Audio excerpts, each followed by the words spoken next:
Olá! Nós da Bethel Church desejamos que essa palavra seja de grande bênção para a sua vida. Uma das coisas que fazem parte da minha rotina é que sempre que tem uma situação problemática, seja ela pessoal ou corporativa, não importa o que seja, tento sempre, como resposta inicial, correr para a Bíblia e ler até que Deus fale comigo. Literalmente, meu esconderijo, meu lugar de segurança, meu lugar de refúgio, meu lugar de fortalecimento pessoal está na palavra. E não se trata de um processo de 5 minutos. É onde eu tento me firmar no que Deus está dizendo, eu oro sobre isso, eu medito sobre isso, literalmente eu acordo durante a noite, citando, dependendo da situação em que me encontro. Eu faço isso há alguns anos. Passei por uma situação bem difícil,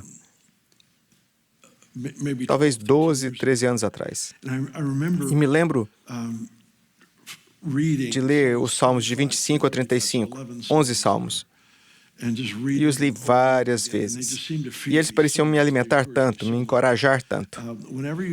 Sempre que você encontra o que o Senhor está ungindo, você encontra o que Ele está pensando, mas também entende como orar. Não somos observadores simplesmente da vontade de Deus, somos participantes, colaboradores para ver o coração dele manifestar. Sabe, então eu estava revendo esses salmos essa semana passada, nos últimos 6, 8 meses, eu tenho revisado repetidamente. E senti tocado pelo Senhor em relação a algo no Salmo 27. Por isso, vamos dar uma olhada nele por alguns minutos hoje. Fiquei profundamente comovido por nossa reunião de liderança essa semana. Compartilhei com eles o que estava pensando e vendo, e farei isso com vocês hoje. Davi é o autor desse salmo em particular. Eu quero que você imagine. Davi é, obviamente, o rei da nação mais poderosa na época. Nós o conhecemos como um guerreiro incrível. Se entendi bem, sei que Israel não herdou toda a terra prometida que deveria ter herdado sob a liderança de Josué ou dos líderes seguintes. Foi só depois que Davi que eles entraram plenamente no que Deus havia prometido. Essa força militar que Davi tinha não é muito valorizada hoje em dia. Nós odiamos a guerra como cultura, como violência. Mas naqueles dias foi literalmente o que os transformou em uma nação. Davi é um estrategista brilhante, é um guerreiro brilhante. Ele atraía homens para estarem com ele. 400 no início. Eles eram os rejeitados da sociedade, não se encaixavam em lugar nenhum, tinham problemas em suas vidas pessoais, etc. Mas se reuniram em torno de Davi. Não sabemos qual foi o seu processo de treinamento, mas de alguma forma, esses caras que eram rejeitados pela sociedade se tornaram um grupo de elite de guerreiros. Tanto que um soldado sozinho poderia matar 800 soldados inimigos. Estamos falando de um dom sobrenatural de força militar. E tudo isso foi criado sob o comando de Davi. Davi é um estrategista militar brilhante. Mas o que o tornou um estrategista militar brilhante é que ele sabia ouvir de Deus. Era o dom de Deus na vida dele. Deus gosta dessa forma. É uma colaboração. Ele poderia resolver sozinho, mas ele escolheu um povo. Davi era capaz de ouvir do Senhor o que fazer, quando e como. E o resultado é que se tornou esse líder militar incrível para Israel. Sabemos que Salomão construiu esse templo para o Senhor, provavelmente o edifício mais extravagante já construído em todos os tempos. Mas foram os recursos de Davi que ajudaram a construir esse edifício. Foi a generosidade de Davi, o seu ouro, suas pedras preciosas, tudo que Davi reservou para a construção. Sabemos que Salomão também foi muito generoso, mas foi Davi quem abriu o caminho para a construção desse edifício. Sabe, de uma forma estranha, uma analogia estranha, talvez. Davi era como Elon Musk de sua época, em recursos e em engenhosidade. Ele era um gênio criativo. Aqui está esse homem, do menino que matou Golias, esse gênio militar. Ele também era um gênio da música. Ele foi um inventor de instrumentos musicais. Isso não é coisa pouca. Ele criou seus próprios instrumentos. Ele escreveu músicas que perduraram ao longo dos tempos, registradas na Bíblia. Deus celebrou sua música o suficiente para dizer, isso tem que estar no livro. E assim foi incluída na cópia final. Passou todas as edições, foi aprovada, e está aqui no livro, e vamos ler um deles. Mas são letras que mudam a vida a partir de uma revelação do coração da natureza de Deus. Uma das maiores e mais grandiosas coisas já realizadas. Então, aqui Davi, esse líder militar criativo, é o homem mais rico do planeta. Ele tem recursos.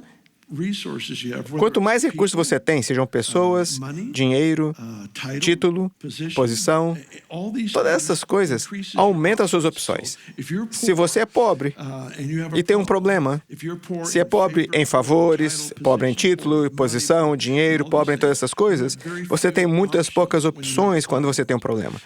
Mas quando tem recursos ilimitados, agora tem 1 bilhão de opções que seu vizinho não tem, simplesmente porque você tem recursos. Eu faço essa observação por causa do seguinte: o que acontece, às vezes, é que quando somos poderosos, como aumentamos nossos recursos, aumentamos nossas oportunidades, usamos nosso poder para nos livrar de algumas das coisas que Deus colocou em nossa vida para nos refinar.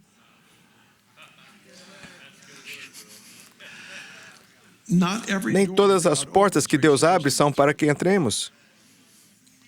Algumas estão lá só para ver se eu vou ou não abraçar o que é inferior. Diz sobre o rei Davi que o Senhor colocou Saul em suas mãos. Aqui está um rei que quer matar Davi. Davi foi profetizado como o próximo rei. A Bíblia diz que Deus colocou Saul nas mãos de Davi. E Davi decidiu não matá-lo porque não levantaria a mão contra o ungido do Senhor. Qual é o ponto? Deus abriu a porta pela qual Davi não deveria entrar, porque era um teste para descobrir se ele era alguém que abraçaria a excelência do reino, a integridade acima do ganho pessoal, do benefício pessoal. Aqui está Davi, e ele tem 1 bilhão de opções na vida. Alguns estudiosos acham que esse salmo, em particular, poderia ter sido escrito,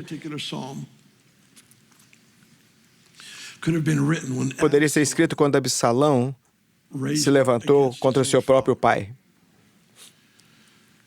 Absalão era o filho de Davi que tentou dar um golpe e se livrar de Davi. E quando um rei substitui outro, geralmente mata o rei. Se você pode imaginar a traição, a dor no coração de ter o seu próprio filho trabalhando para destroná-lo e toda aquela consternação, aquele conflito de alma. Aqui está Davi nessa posição. E ele reduziu seu bilhão de opções a apenas uma coisa importante. Eu não tenho certeza como descrever melhor do que só dizer foi isso que aconteceu. Ele tinha 1 bilhão de opções, versículo 4, Salmo 27, ele diz uma coisa: pedi ao Senhor, e a buscarei, que possa morar na casa do Senhor todos os dias da minha vida, para contemplar a formosura do Senhor e inquirir no seu templo. Quando eu falo disso, quando eu trago essas coisas, principalmente numa escola ou onde tem algum tipo de interação, quase sempre tem uma pergunta que se segue. Tipo, mas na prática, o que devemos fazer? Isso é prático. Não há nada mais prático do que habitar na presença manifesta da glória de Deus. Isso não significa que não haja outras ações, é que elas seguem isso. Há algo em pegar todas as suas opções, reduzi-las a uma coisa e dizer: quer saber, eu vou morrer e viver por isso. Uma coisa eu escolhi, e foi morar na casa do Senhor. Ele não está falando de ir à igreja, ele não está falando sobre ir a alguma instituição. Ele está falando de viver na presença de Deus para que eu possa habitar na casa do Senhor. Por quê? Porque eu quero contemplá-lo. Se eu puder vê-lo, então tudo mais que eu vejo está posto no lugar. Se eu não o ver, serei sugado para o inferior. Encontrarei coisas atraentes que não deveriam ser atraentes de forma alguma. Mas quando eu o vislumbrar, quando meu coração explodir com a consciência de seu coração, de sua face, sua natureza para comigo, tudo mais fará sentido.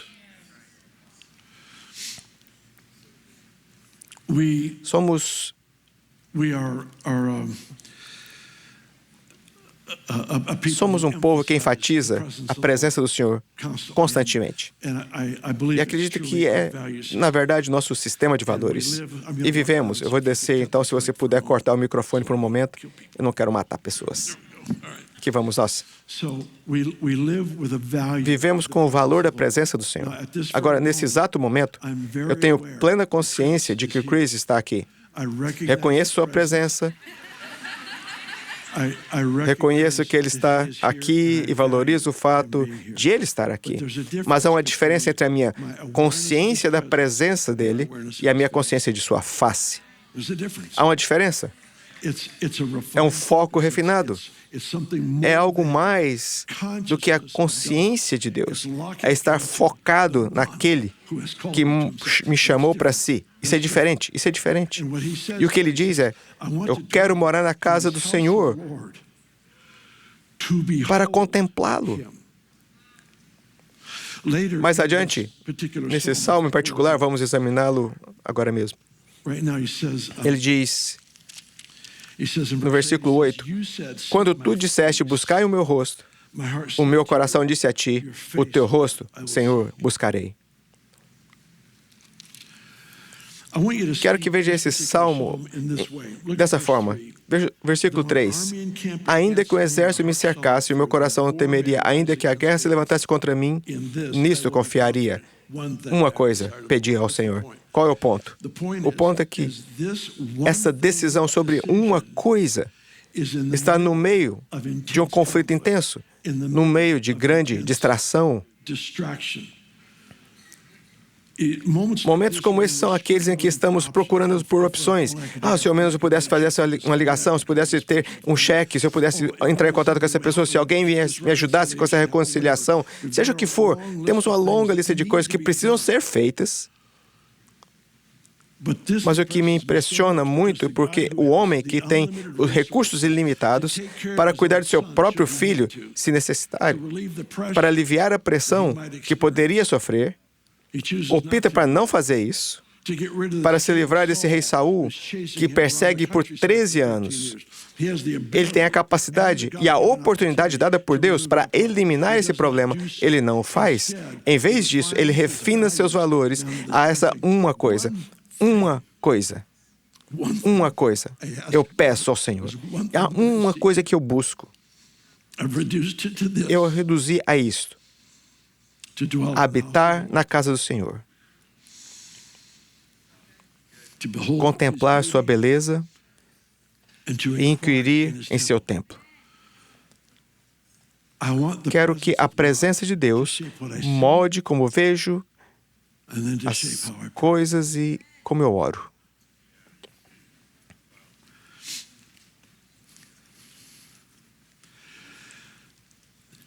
No final desse salmo, por que não me acompanham até o versículo 13? 13 e 14. Pereceria sem dúvida se não cresce que veria a bondade do Senhor na terra dos viventes. Espere no Senhor, anima-te e fortalecerá o seu coração. Espere, pois, no Senhor. Versículo 13 é muito importante para mim. Eu teria perecido. Davi está agora... É como se ele estivesse confessando. É como se ele estivesse dizendo, eu me conheço. Eu teria ficado deprimido. Eu teria desistido. Teria jogado a toalha. A menos que, se eu não tivesse essa uma coisa a meu favor, eu esperava ver a bondade do Senhor na terra dos vivos. Eu tive esperança, essa uma coisa me manteve fora da cova, essa uma coisa me manteve fora do buraco, essa uma coisa me manteve fora desse lugar onde eu estaria nessa constante batalha emocional e mental, sem expectativa de vencer. Essa única coisa era a minha expectativa de ver a bondade do Senhor na terra dos vivos. O que ele viu no templo afetou o que ele viu na terra dos vivos. Contemplar ao Senhor muda tudo. É prático. É prático. Quando eu escrevi o livro Face a Face com Deus, tive que procurar onde eu tinha escrito sobre isso, sobre esperar em Deus. E encontrei duas palavras. Essa aqui, esperar em Deus, no Salmo 27, também é usada no Salmo 37. Mas há também uma segunda palavra. Eu vou te dar essas duas palavras para ilustrar. Em primeiro lugar, essa palavra de esperar em Deus, no Salmo 27, pode ser traduzida como ficar à espreita ou preparar uma emboscada. Muitas vezes pensamos em esperar em Deus de forma completamente diferente do que a Bíblia ensina. Completamente diferente. Não se trata de uma atitude passiva. É uma postura de antecipação. Ela traz consigo uma expectativa. Acredito que, por natureza do que esperar em Deus, ela é motivada pela esperança, porque a esperança é a alegre antecipação de algo bom. Então, é essa esperança que é a espinha dorsal desse tipo de espera. Não estou esperando, pensando que talvez Deus apareça. Não, estou esperando em antecipação, porque isso pode acontecer a qualquer momento, pode acontecer de qualquer maneira diferente. É uma expectativa do que está motivando essa espera. Ficar, esperar, preparar uma emboscada. Se você for caçar veados, para tirar foto, é claro, provavelmente não irá no Wall Street, na esperança de ver um. Provavelmente não irá no meio do oceano. Você irá onde eles estão. E quando estiver em emboscada para o Senhor, agora ouça, eu sei que ele está em todo lugar, mas tem alguns lugares onde ele está mais.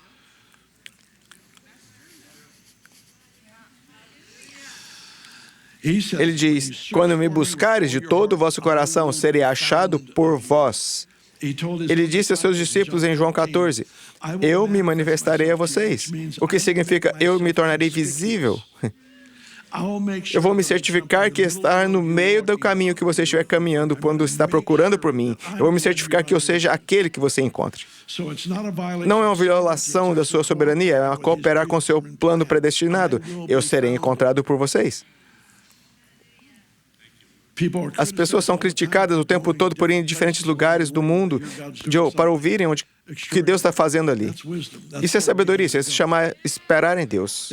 Isso é esperar em Deus. Eu vou atravessar a cidade, eu vou atravessar o país, eu vou ao mundo inteiro, porque eu ouvi que Deus está fazendo algo diferente em lugares. É o que você faz, alguns de vocês estão aqui por esse motivo. Mas a outra palavra é tão fascinante. Na verdade, deixe-me ler como eu escrevi. A palavra hebraica pacientemente, esperar pacientemente, essa palavra aparece na Bíblia 53 vezes. 4 vezes ela é definida como esperar pacientemente, ou esperar. 49 vezes ela é definida como contorcer-se de dor, como no parto, ou rodopiar no ar, como em uma dança. 49 das 53 vezes é se contorcer de dor. Isso é esperar. Contorcer-se de dor como um parto ou rodopiando em uma dança. Palavras estranhas até você perceber. Eu estava presente em todos os 3 partos dos meus filhos. Benny também estava lá.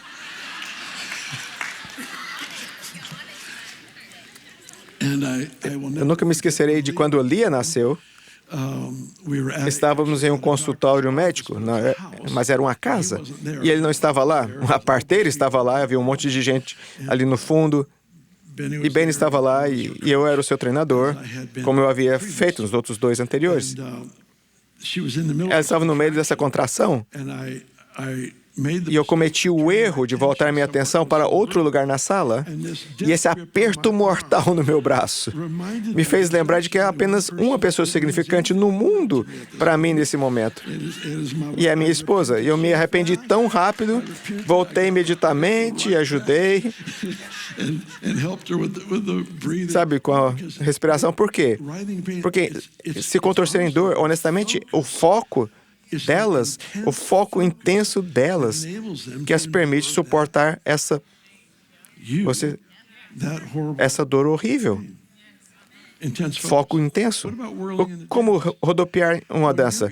Quando você está no ar, quer saber onde você vai aterrissar. E isso também exige um foco intenso. O que é esperar no Senhor? É isso. Esse foco intenso. Quando você refina o que está disposto a considerar, você reduz suas opções a uma coisa, que foi o que Davi fez. Uma coisa pediu ao Senhor. Ao tomar a decisão, você refina o seu foco. Quanto mais você refinar o seu foco, mais poderá ver, esperando no Senhor.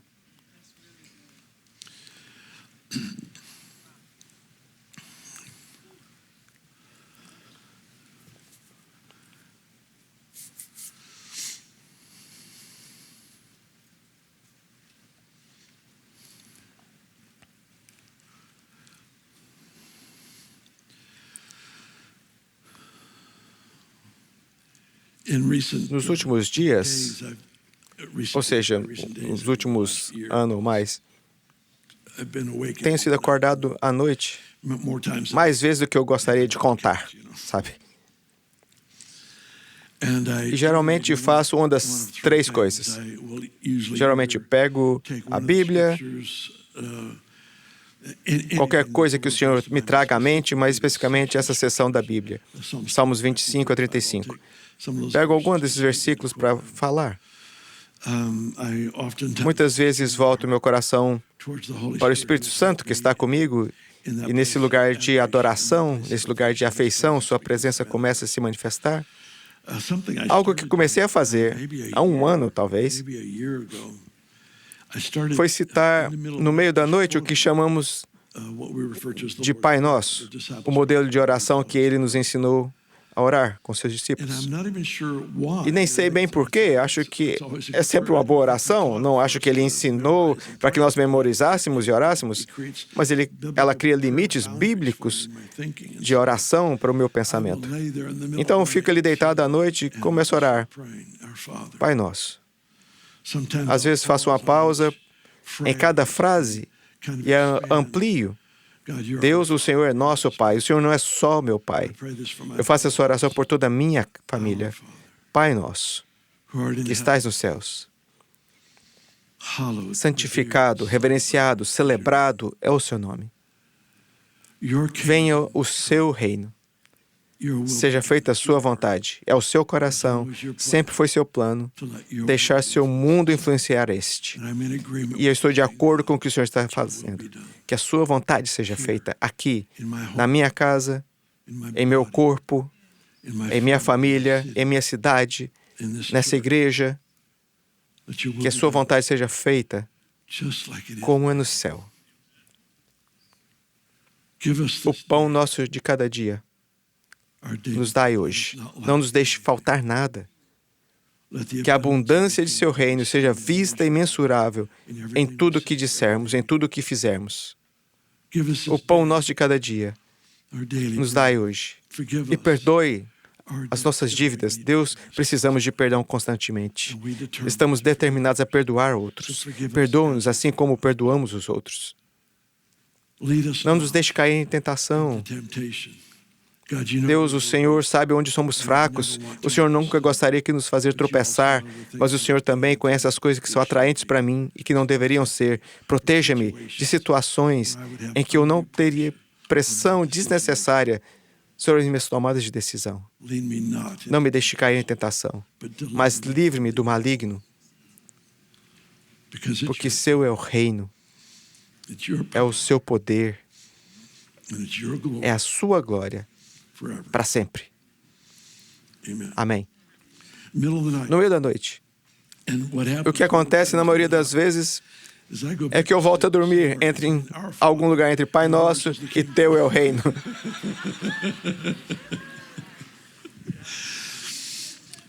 Mas a questão é que fomos criados para ser a casa de Deus. Fomos projetados para hospedar e levar a presença do Espírito de Deus. Quando Davi faz essa oração, Deus, uma coisa eu desejo, ele está definindo o fato. Foi para isso que nascemos. Sim, há muitas coisas que podemos fazer, há muitas decisões que podemos criar, construir, fazer todas essas coisas. Mas tudo isso vem de um único lugar. Desse lugar de habitação, desse lugar onde permanecemos na conexão com o Espírito de Deus. Pai, é isso que eu oro. Oro para cada pessoa aqui, cada família. Sinto que estão prestes a ser liberadas unções sobre famílias. Não serão só individuais, que terão encontros e romperes, mas haverá um senso de presença que repousará sobre famílias. Alguns de vocês terão vizinhos que virão até vocês porque eles viram algo, um brilho, algo acontecendo em sua casa ou ao redor dela. E eles entrarão em sua casa, como já vimos acontecer, entrarão em sua casa e sentirão a opressão sair de seus corpos. Os tormentos sairão de suas mentes, porque há algo de Deus que está prestes a marcar a casa de Deus. Este lugar, sim, mas sua casa, sim, sim, sim. E seu lugar de trabalho, todos os lugares em que a sola de seus pés pisar, Deus lhe deu para que sejamos um povo que carrega a marca da presença em cada parte da sociedade, em cada parte da nossa cidade. Eu oro isso por vocês, declaro isso sobre vocês, sobre mim, que nossos lares sejam conhecidos pela presença manifesta da glória de Deus. Peço isso em nome de Jesus. Obrigado. Obrigado.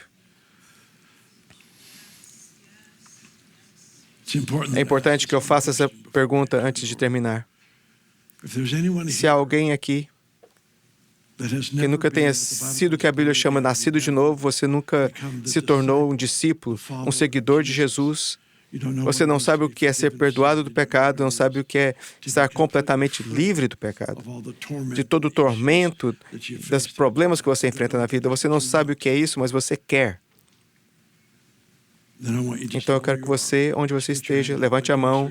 Ao fazer isso, você estará dizendo: Bill, eu não quero sair até encontrar paz com Deus, até que eu saiba o que é ser perdoado de pecados. Se for você, levante a mão ou escreva no chat. Bem aqui. Maravilhoso. Maravilhoso. Mais alguém? Eu quero que vocês todos fiquem de pé, por favor, fiquem em seus lugares. Vou pedir para que, se tem alguém que eu não vi, venha aqui, temos um time que quero orar por você. E se você tem um amigo, venha com ele. Venha receber oração. O time de oração vem à frente rapidamente. E vamos encerrar.